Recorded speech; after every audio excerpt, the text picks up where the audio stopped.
Dugaan ijazah palsu Presiden ke-7 RI Joko Widodo, Muhammad Taufik, dilaporkan ke Polresta Solo. Taufik dilaporkan sesama pengacara Asri Purwanti atas dugaan ujaran kebencian. Asri Purwanti, pengacara yang dulu melaporkan kuasa hukum penggugat ijazah Jokowi ke Polres Sukoharjo, kini melaporkan Muhammad Taufik. Asri melaporkan Taufik dengan dugaan ujaran kebencian via media sosial. Menurutnya, laporan itu dibuat untuk memberikan efek jera.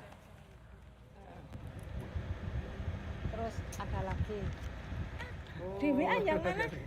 Saya kan melaporkan dugaan tentang tindak pidana ujaran kebencian, hujatan, penghasutan, menyerang kehormatan serta pelecehan terhadap diri saya dan keterangan palsu yang diberitahukan disebarluaskan melalui khalayak umum lewat akun media sosial maupun YouTube yang mana dilakukan oleh MTP dan kawan-kawan.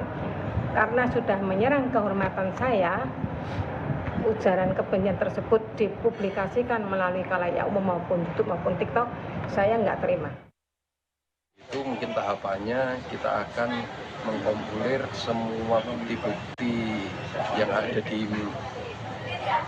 dunia maya, kemudian kita akan mempelajari serta mungkin kita akan sampai mengambil pada ahli, apakah itu ahli terhadap bahasa atau cuitan yang berkaitan dengan tata bahasa yang melukai hatinya korban,